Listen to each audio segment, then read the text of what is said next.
Last week, I talked about the benefits of prayer. If you missed it, please go back and listen to episode 68. Today, I want to talk about the My Truth cultural phenomena that is so prevalent in America today. We hear it all the time, especially when disagreements happen or opinions collide. Your truth, my truth, their truth. That's your truth. This is my truth. That's their truth. I am speaking my truth. So what does any of that really mean? Generally speaking, when these expressions are used in American culture, they mean an unsubstantiated opinion or what a person wants or chooses to believe. The Urban Dictionary defines my truth as a non-negotiable personal opinion. I read that my truth is a convenient phrase for avoiding arguments because people can contradict your opinion, but not your truth. This is generally true because the expression my truth is often used in conflict, where there are usually two sides of a story.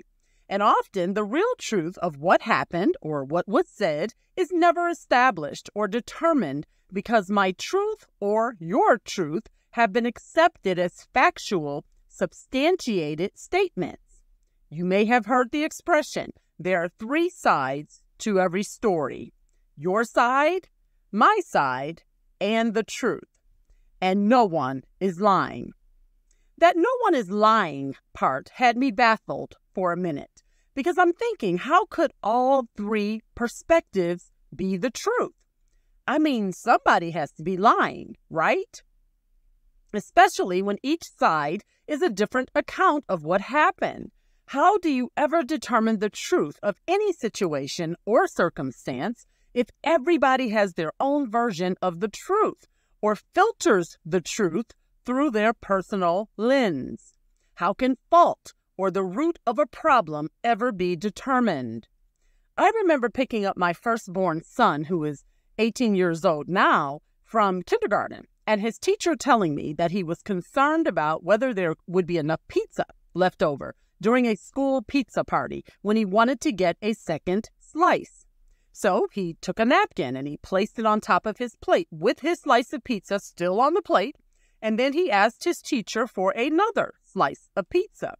When his teacher informed him he had already had a slice of pizza and needed to finish what he had on his plate first, he persisted and he asked again for a second slice. So his teacher said to him something like, "What is on your plate right now?"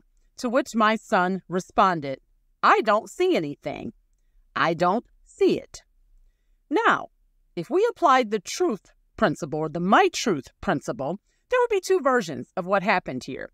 My son's truth is that once he covered his plate, he didn't see the pizza on that plate anymore. So he had technically met the teacher's requirement to get a second slice of pizza.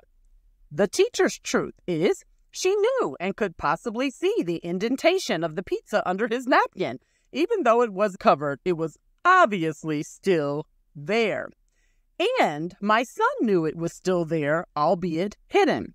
So my son's truth is a lie, but it was used to deceive his teacher and to manipulate the situation to his advantage and to get what he wanted.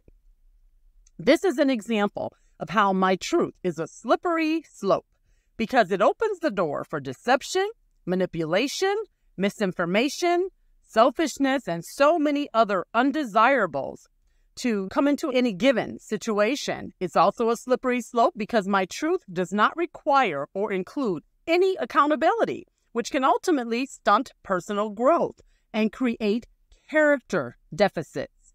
Accountability cannot exist if everybody is right and if everybody's truth is the truth. It's like the no-fault auto insurance that some states like New York State, the state I live in, have.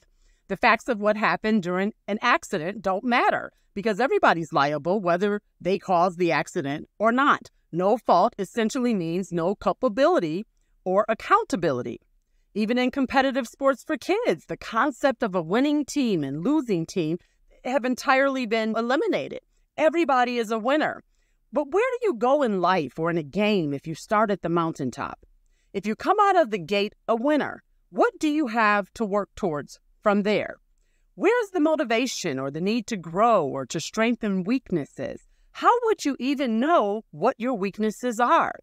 Even the term, my truth, is problematic because it implies that truth is always personal, relative, based mostly on opinion and not supported with evidence.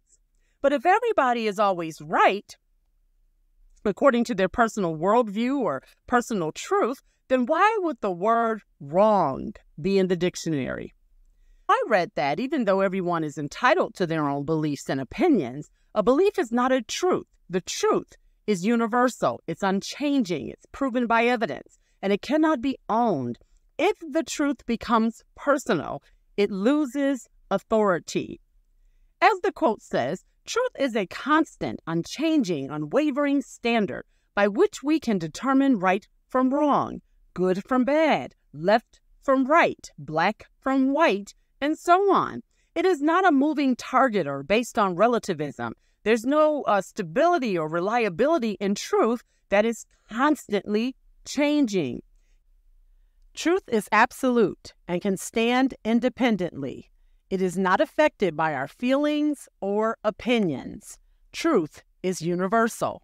Numbers and colors are a good example of this. Red is the color red wherever you go. 2 + 2 = 4 in all languages. It will never be 5.